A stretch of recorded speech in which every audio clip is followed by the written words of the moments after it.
Welcome ਜੀ ਸਾਰਿਆਂ ਦਾ ਅੱਜ ਦੇ ਆਪਣੇ ਲਾਈਵ ਤੇ ਹੋਪਫੁਲੀ ਤੁਹਾਨੂੰ ਸਾਰਿਆਂ ਨੂੰ ਮੇਰੀ ਆਵਾਜ਼ ਵਧੀਆ ਆ ਰਹੀ ਹੋਊਗੀ।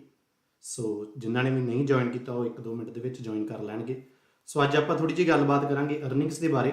ਸੋ ਲਾਸਟ ਵੀਕਐਂਡ ਤੇ ਜੇ ਤੁਹਾਨੂੰ ਯਾਦ ਹੋਵੇ ਆਪਾਂ ਗੱਲ ਕੀਤੀ ਸੀ RSI ਦੇ ਬਾਰੇ। ਸੋ ਉੱਥੋਂ ਕਾਫੀ ਪੋਜ਼ਿਟਿਵ ਫੀਡਬੈਕ ਮਿਲਿਆ, ਮੈਂ ਜਿਨ੍ਹਾਂ ਦੇ ਨਾਲ ਵੀ ਗੱਲ ਕੀਤੀ ਕਿ ਹਾਂਜੀ ਇੱਕ ਵਧੀਆ ਸੈਸ਼ਨ ਸੀ ਜਿਹਦੇ ਵਿੱਚ ਆਪਾਂ ਨੂੰ 15-20 ਮਿੰਟਾਂ ਦੇ ਵਿੱਚ ਕੁਝ ਨਾ ਕੁਝ ਬੇਸਿਕ ਸਿੱਖਣ ਨੂੰ ਮਿਲਦਾ।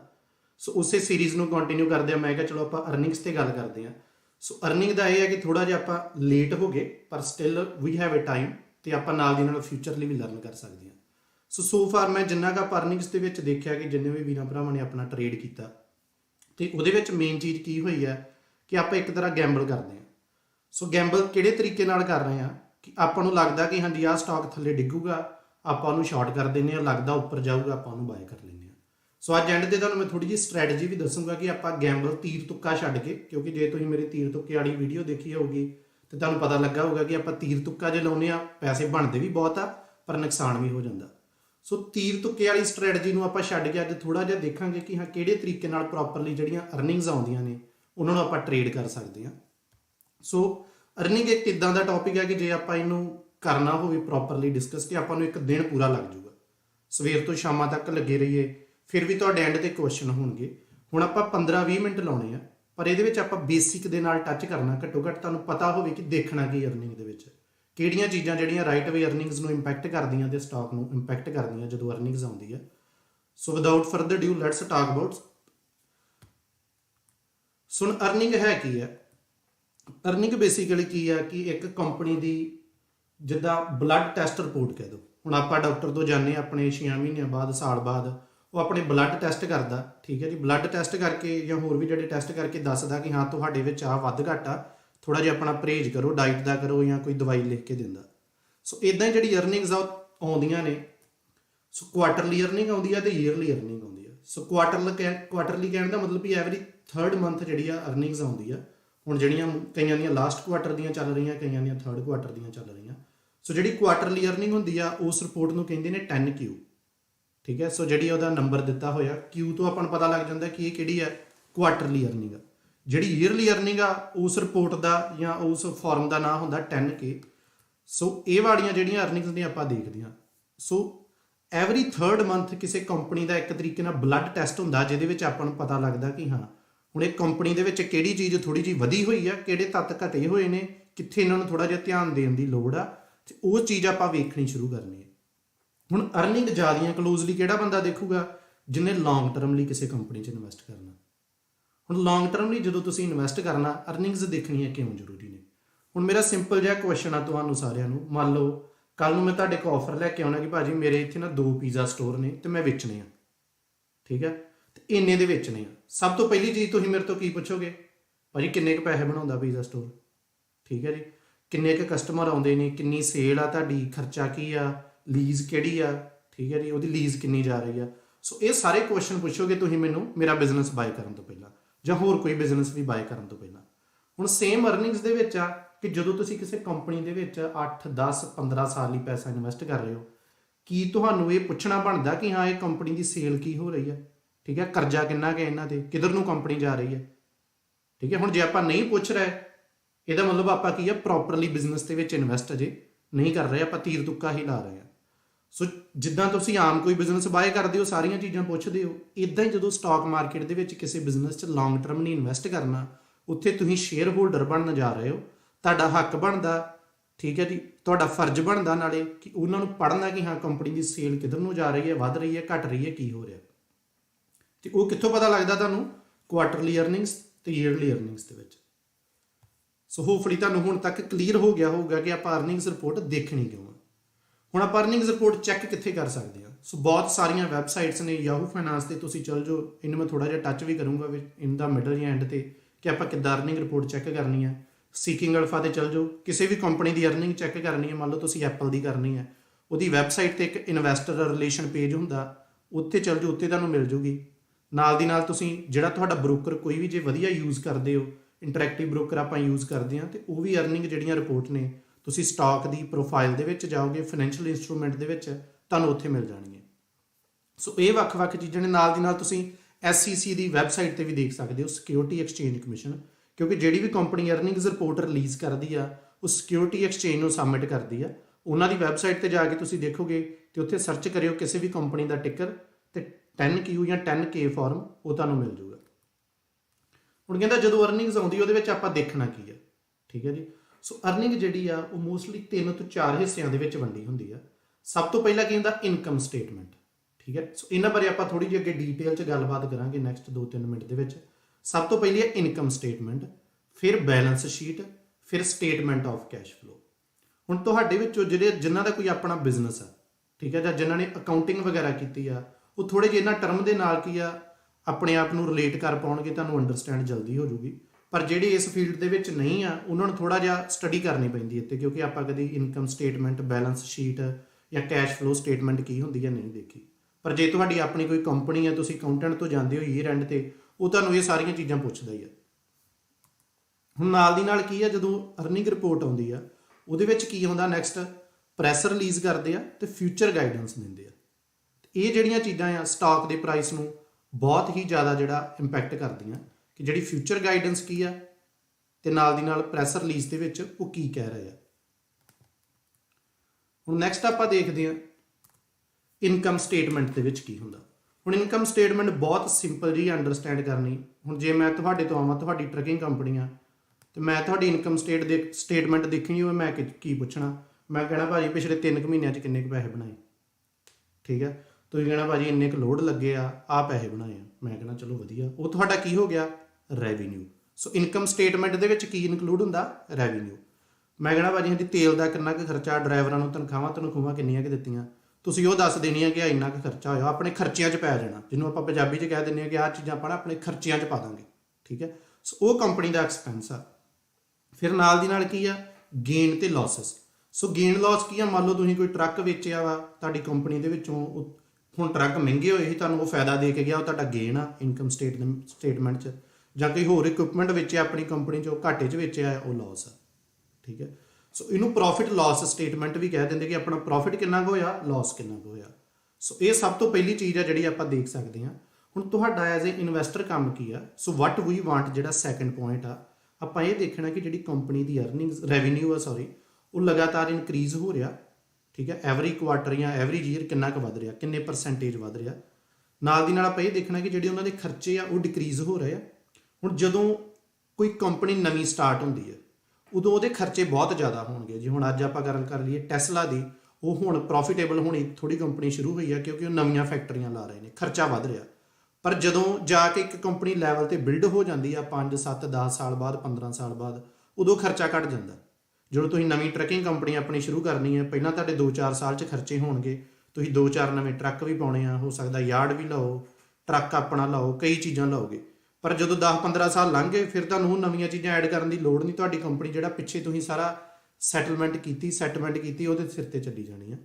ਸੋ ਇਸ ਲਈ ਜਿਹੜੀਆਂ ਕੰਪਨੀਆਂ ਨਵੀਆਂ ਸ਼ੁਰੂ ਹੋਈਆਂ ਨੇ, ਜਿਹਨਾਂ ਨੂੰ ਆਪਾਂ ਗਰੋਥ ਸਟਾਕ ਕਹਿੰਦੇ ਆ, ਹਾਂ ਉਹਦੇ ਵਿੱਚ ਰੈਵਨਿਊ ਵਧੂਗਾ ਪਰ ਨਾਲ ਦੀ ਨਾਲ ਐਕਸਪੈਂਸ ਵੀ ਜ਼ਿਆਦਾ ਹੋਊਗਾ। ਪਰ ਤੁਸੀਂ ਰੈਵਨਿਊ ਤੇ ਮੇਨ ਧਿਆਨ ਦੇਣਾ ਕਿ ਹਾਂ ਰੈਵਨਿਊ ਕਿੰਨਾ ਵੱਧ ਰਿਹਾ, ਜਿਹੜਾ ਐਕਸਪੈਂਸ ਆ ਉਹ ਲਾ ਕਿੱਥੇ ਰਹੇ ਆ, ਕਿ ਇੱਕ ਵਧੀਆ ਚੀਜ਼ ਤੇ ਲਾ ਰਹੇ, ਜਿਹੜੀ ਕੰਪਨੀ ਨੂੰ ਐਕਸਪੈਂਡ ਕਰ ਰਹੇ, ਨਵੀਆਂ ਫੈਕਟਰੀਆਂ ਤੇ ਲਾ ਰਹੇ, ਕਿਹੜੀ ਚੀਜ਼ ਤੇ ਲਾ ਰਹੇ ਆ, ਠੀਕ ਹੈ। ਸੋ ਉਹ ਸਾਰੀਆਂ ਚੀਜ਼ਾਂ ਤੁਸੀਂ ਦੇਖਣੀਆਂ।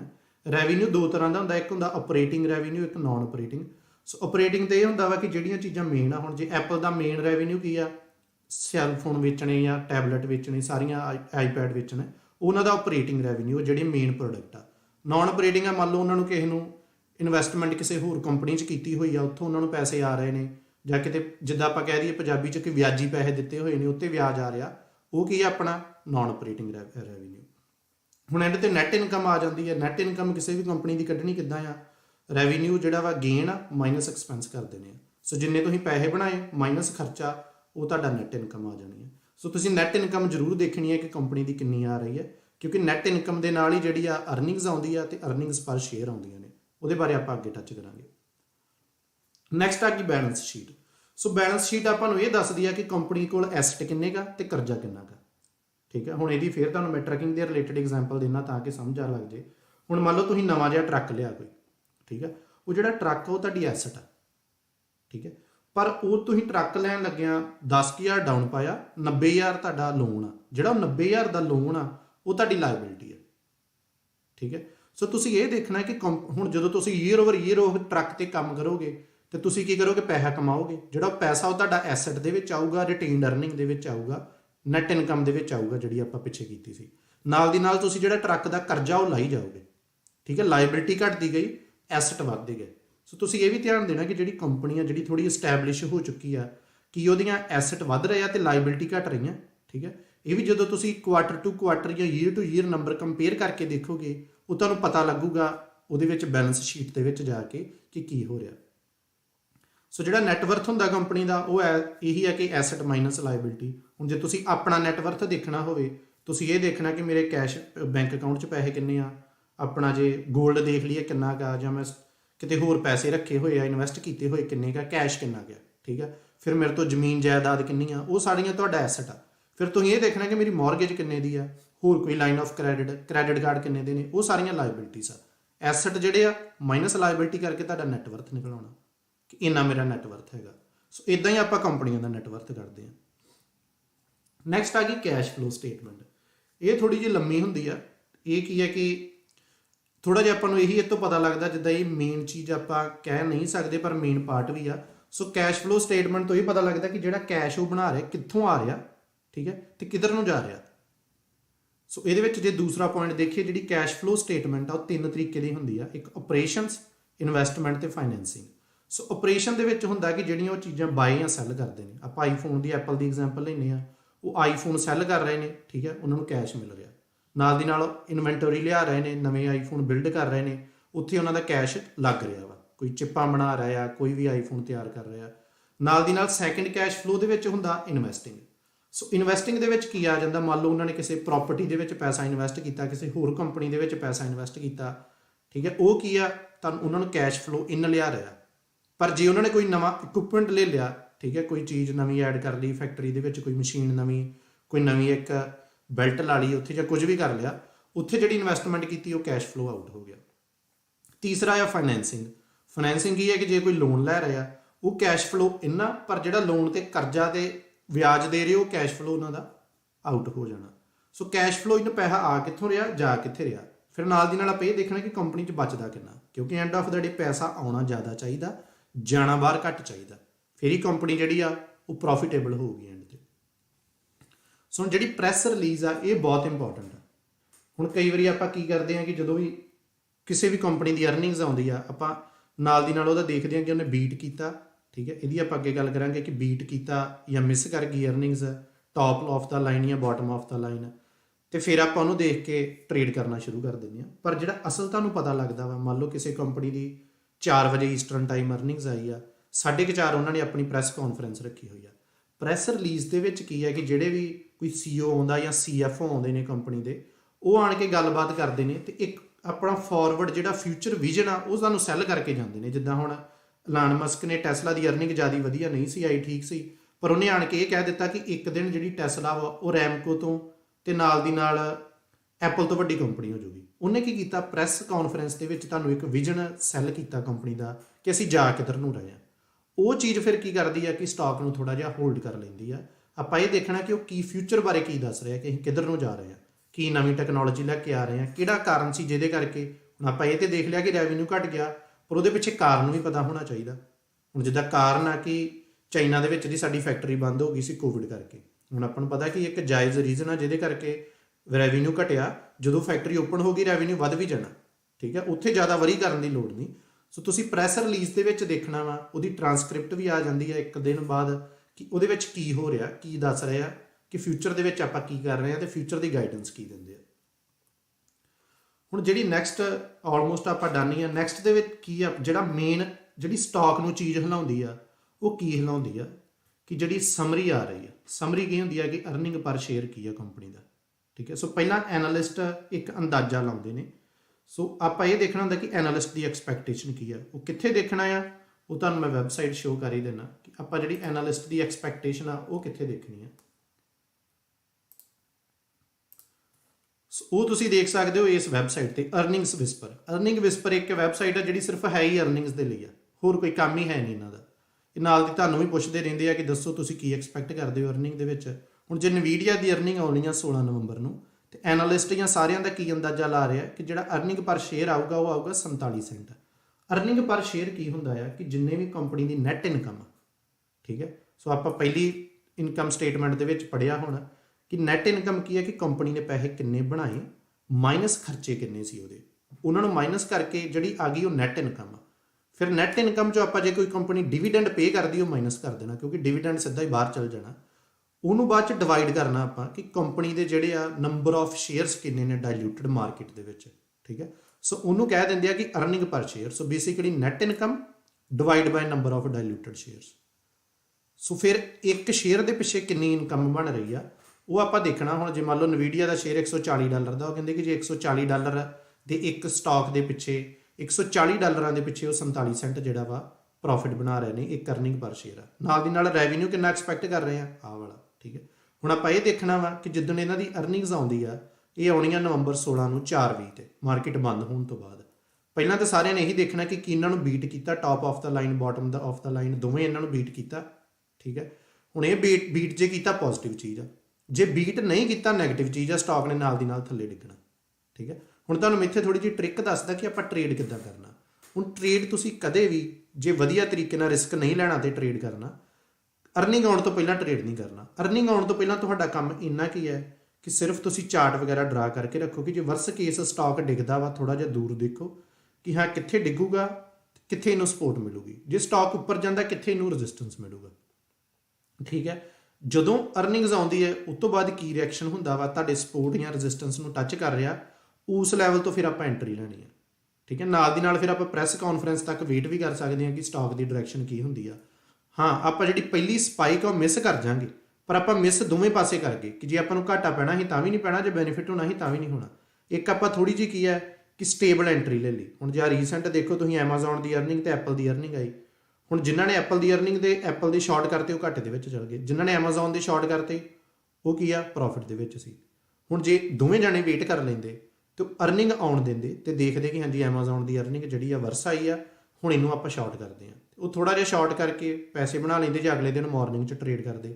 ਐਪਲ ਦੀ ਕਹਿੰਦੇ ਕਿ ਹਾਂਜੀ ਇੰਨੀ ਮਾੜੀ ਨਹੀਂ ਆਈ, ਠੀਕ ਆ, ਐਪਲ ਅਗਲੇ ਦਿਨ ਅੱਪ ਜਾ ਰਿਹਾ ਸੀ, ਉਹਨੂੰ ਮਾਰਨਿੰਗ ਦੇ ਵਿੱਚ ਬਾਏ ਕਰ ਲੈਂਦੇ।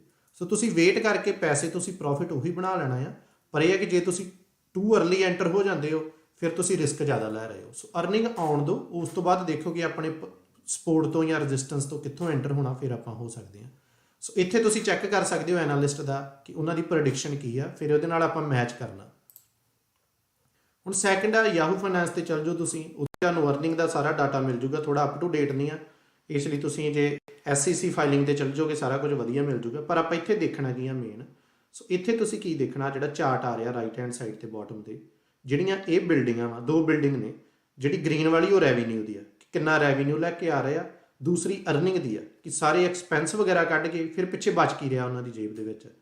ਸੋ ਆਪਾਂ ਇਹ ਦੇਖਣਾ ਕਿ ਜਿਹੜੀ ਅਰਨਿੰਗ ਆ ਕੰਪਨੀ ਦੀਆਂ ਈਅਰ ਓਵਰ ਈਅਰ ਇਦਾਂ ਦੀਆਂ ਬਿਲਡਿੰਗਾਂ ਬਣਨ ਟੌਪ ਨੂੰ, ਇਹਦਾ ਮਤਲਬ ਵੀ ਕੰਪਨੀ ਅੱਪ ਜਾ ਰਹੀ ਆ, ਉਹ ਕੰਪਨੀ ਦੇ ਵਿੱਚ ਆਪਾਂ ਲੌਂਗ ਟਰਮ ਇਨਵੈਸਟ ਵੀ ਕਰ ਸਕਦੇ ਹਾਂ, ਠੀਕ ਹੈ। ਨਾਲ ਦੀ ਨਾਲ ਜਿਹੜੀ ਅਰਨਿੰਗਸ ਆ ਉਹ ਵੀ ਇਨਕਰੀਜ਼ ਹੋ ਰਹੀ ਆ। ਹੁਣ ਜੇ ਆਪਾਂ ਕੁਆਟਰਲੀ ਦੇਖਦੇ ਹਾਂ ਐਪਲ ਦੀ, ਤੇ ਉਹ ਥੱਲੇ ਨੂੰ ਆ ਰਹੀ ਹੈ। ਹੁਣ ਇਹ ਕਿਉਂ ਆ ਰਹੀ ਆ, ਆਪਾਂ ਨੂੰ ਪਤਾ ਹੈ ਕਿ ਮਾਰਕੀਟ ਥੱਲੇ ਡਿੱਗ ਰਹੀ ਆ, ਲੋਕਾਂ ਕੋਲ ਪੈਸੇ ਹੈ ਨਹੀਂ, ਇਨਫਲੇਸ਼ਨ ਵੱਧ ਹੋਣ ਕਰਕੇ, ਤੇ ਨਾਲ ਦੀ ਨਾਲ ਜਿਹੜਾ ਆਲਵੇਜ਼ ਜਿਹੜਾ ਲਾਸਟ ਕੁਆਟਰ ਹੁੰਦਾ ਵਾ ਐਪਲ ਦਾ ਉਹ ਕਾਫੀ ਹਾਈ ਹੁੰਦਾ, ਕਿਉਂਕਿ ਇਹ ਸਤੰਬਰ ਦੇ ਵਿੱਚ ਇੱਥੇ ਆਣ ਕੇ ਆਪਣਾ ਆਈਫੋਨ ਲਾਂਚ ਕਰਦੇ ਨੇ। ਜਦੋਂ ਨਵਾਂ ਆਈਫੋਨ ਆਉਂਦਾ ਆ ਉਦੋਂ ਸੇਲ ਵੱਧਦੀ ਆ। ਸੋ ਹੁਣ ਜਿਹੜੀ ਅਰਨਿੰਗਸ ਆਈ ਸੀ ਇਹਦੇ ਵਿੱਚ ਸਿਰਫ ਲਾਸਟ ਆਈਫੋਨ ਦੀ ਸੇਲ ਦੇ 7 ਦਿਨ ਸੀ।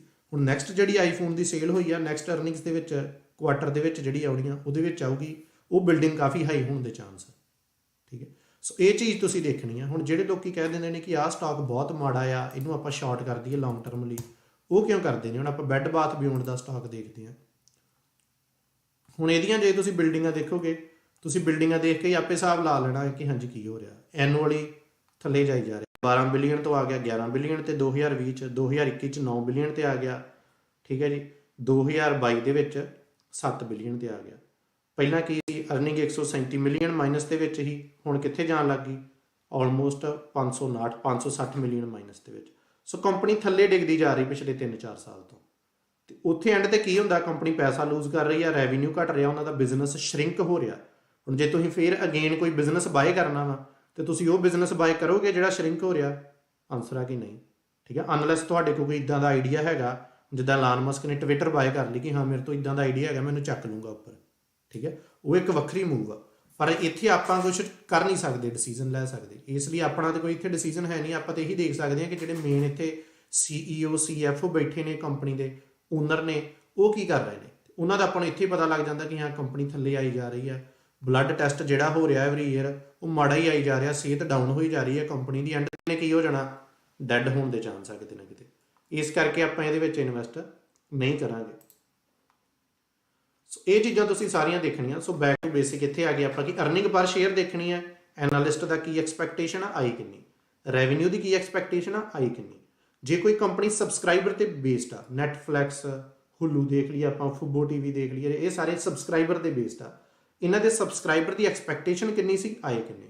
ਜੇ ਕੋਈ ਕੰਪਨੀ ਡਿਲੀਵਰੀ ਨੰਬਰਸ ਤੇ ਬੇਸ ਆ, ਡਿਲੀਵਰੀ ਨੰਬਰਸ ਤੇ ਕਾਰਾਂ ਕਿੰਨੀਆਂ ਡਿਲੀਵਰ ਕਰ ਰਹੀ ਆ, ਠੀਕ ਹੈ ਜੀ, ਉੱਤੇ ਬੇਸ ਆ ਆਪਾਂ ਦੇਖਣਾ ਕਿ ਕਿੰਨੀ ਐਕਸਪੈਕਟੇਸ਼ਨ ਸੀ, ਆਈ ਕਿੰਨੇ ਡਿਲੀਵਰੀ ਨੰਬਰ। ਸੇਲ ਜੇ ਕੰਪਨੀ ਦੀ ਕਿਸੇ ਆਈਫੋਨ ਦੀ ਸੇਲ ਦੇਖਣੀ ਹੈ ਕਿੰਨੀ ਹੋ ਰਹੀ ਹੈ ਜੀ, ਉੱਤੇ ਬੇਸਡ ਆ, ਆਈ ਕਿੰਨੇ ਆ। ਜੇ ਕੋਈ ਕੰਪਨੀ ਦੇ ਲੋਕੀ ਸਟਾਕ ਬਾਏ ਕਰਦੇ ਨੇ ਕਿ ਚਾਹੇ ਉੱਪਰ ਘਟ ਜਾਂਦਾ ਪਰ ਡਿਵੀਡੈਂਡ ਦਿੰਦੇ ਨੇ ਕੋਈ ਰਿਟਾਇਰਮੈਂਟ ਅਕਾਊਂਟ ਦੇ ਵਿੱਚ, ਇਹ ਆਪਾਂ ਦੇਖਣਾ ਕਿ ਐਕਸਪੈਕਟੇਸ਼ਨ ਕਿੰਨੀ ਡਿਵੀਡੈਂਡ ਦੀ, ਕਿ ਉਹਨਾਂ ਵਧਾਇਆ ਜਾਂ ਘਟਾਇਆ। ਸੋ ਐਕਸਪੈਕਟੇਸ਼ਨ ਤੋਂ ਰਿਜ਼ਲਟ ਜੇ ਵਧੀਆ ਆਉਂਦਾ ਫਿਰ ਸਟਾਕ ਉੱਪਰ ਜਾਣ ਦੇ ਜ਼ਿਆਦਾ ਚਾਂਸ ਹੁੰਦੇ ਆ, ਜੇ ਮਾੜਾ ਆਉਂਦਾ ਫਿਰ ਥੱਲੇ ਡਿੱਗਣ ਦੇ। ਸੋ ਥੈਂਕ ਯੂ ਸਾਰਿਆਂ ਦਾ। ਹੋਪਫੁਲੀ ਤੁਹਾਨੂੰ ਇਹ ਅੰਡਰਸਟੈਂਡ ਹੋ ਗਿਆ ਹੋਊਗਾ ਕਿ ਆਪਾਂ ਜਿਹੜੀ ਅਰਨਿੰਗਸ ਰਿਪੋਰਟ ਆ ਇਹ ਕਿੱਦਾਂ ਰੀਡ ਕਰਨੀ ਹੈ। ਸੋ ਇਹ ਸਾਰੀਆਂ ਬੇਸਿਕ ਜਿਹੀਆਂ ਚੀਜ਼ਾਂ ਨੇ, ਜਿੱਦਾਂ ਮੈਂ ਪਹਿਲਾਂ ਵੀ ਕਿਹਾ ਕਿ ਇੱਥੇ ਆਪਾਂ ਘੰਟਾ ਲਾ ਸਕਦੇ ਹਾਂ ਜੇ ਦੇਖਣਾ ਹੋਵੇ। ਪਰ ਹੁਣ ਤੁਹਾਡਾ ਹੋਮਵਰਕ ਕੀ ਆ ਕਿ ਤੁਸੀਂ ਬੇਸਿਕ ਅੰਡਰਸਟੈਂਡਿੰਗ ਲੈ ਲਈ, ਇਹਦੇ ਬਾਰੇ ਜੇ ਡੈਪਥ ਦੇ ਵਿੱਚ ਰੀਡ ਕਰਨਾ, ਠੀਕ ਹੈ, ਤੁਹਾਨੂੰ ਬੇਸਿਕ ਪਤਾ ਲੱਗ ਗਿਆ ਕਿ ਹੈ ਕੀ ਹੈ, ਇੱਕ ਕਿੱਕ ਸਟਾਰਟ ਮਿਲ ਗਿਆ। ਡੈਪਥ ਦੇ ਵਿੱਚ ਰੀਡ ਕਰਨਾ ਤੁਸੀਂ ਵੱਖ-ਵੱਖ ਵੈਬਸਾਈਟਾਂ 'ਤੇ ਜਾ ਕੇ ਰੀਡ ਕਰ ਸਕਦੇ ਹੋ ਇਹਨਾਂ ਦੇ ਬਾਰੇ। ਇਨਵੈਸਟੋਪੀਡੀਆ 'ਤੇ ਚੱਲ ਜਾਓ ਜਾਂ YouTube 'ਤੇ ਸਰਚ ਮਾਰ ਲਓ, ਉੱਥੋਂ ਤੁਹਾਨੂੰ ਇਹ ਸਾਰਾ ਕੁਝ ਸਿੱਖਣ ਨੂੰ ਮਿਲ ਜਾਊਗਾ ਡਿਟੇਲ ਦੇ ਵਿੱਚ। ਸੋ ਥੈਂਕ ਯੂ ਸਾਰਿਆਂ ਦਾ। ਆਪਾਂ ਨੂੰ ਆਲਮੋਸਟ 20-25 ਮਿੰਟ ਲੱਗ ਗਏ, ਪਰ it was good session. I hope ਤੁਸੀਂ ਸਾਰਿਆਂ ਨੇ ਲਰਨ ਕੀਤਾ ਹੋਊਗਾ ਤੇ ਆਪਣਾ ਫੀਡਬੈਕ ਲਾਸਟ ਵੀਕਐਂਡ ਵਾਂਗ ਜ਼ਰੂਰ ਦਿਓ, ਉਹੀ ਮੇਰਾ ਮੋਟੀਵੇਸ਼ਨ ਹੈ। ਜੇ ਵਧੀਆ ਵੀ ਫੀਡਬੈਕ ਮਿਲਦਾ ਆਪਾਂ ਇਹਨੂੰ ਕੰਟੀਨਿਊ ਕਰਾਂਗੇ ਐਵਰੀ ਸੈਟਰਡੇ ਜਾਂ ਸੰਡੇ। ਤੇ ਬਾਕੀ ਥੈਂਕ ਯੂ ਸਾਰਿਆਂ ਦਾ। ਕੱਲ ਮਾਰਨਿੰਗ ਦੇ ਵਿੱਚ ਮਿਲਦੇ ਹਾਂ। So let's crush this week. So ਇਸ ਵੀਕ ਦੇ ਵਿੱਚ ਕੀ ਹੈ ਕਿ ਮਾਰਕੀਟ ਕਾਫੀ ਵੋਲੇਟਾਈਲ ਹੋਊਗੀ, ਆਪਣਾ ਇੰਟਰਸਟ ਰੇਟ ਹਾਈਕ ਆ ਰਹੀ ਆ 2 ਨਵੰਬਰ ਨੂੰ। ਸੋ ਉੱਥੇ ਵੀ ਥੋੜ੍ਹਾ ਜਿਹਾ ਧਿਆਨ ਦੇ ਨਾਲ ਹੀ ਆਪਾਂ ਟਰੇਡ ਕਰਨਾ। ਪਰ ਆਈ ਲਵ ਕਿ ਜੇ ਮਾਰਕੀਟ ਥੱਲੇ ਡਿੱਗੇ ਤੇ ਆਪਾਂ ਉਹਨੂੰ ਬਾਅਦ ਦੇ ਵਿੱਚ ਡਿਪ ਨੂੰ ਟਰੇਡ ਕਰਨ ਦਾ ਉੱਥੇ ਵੱਖਰਾ ਮਜ਼ਾ ਆਉਂਦਾ ਐਕਸਾਈਟਮੈਂਟ ਦੇ ਨਾਲ। So take care, have a good night. Wait, please subscribe to my YouTube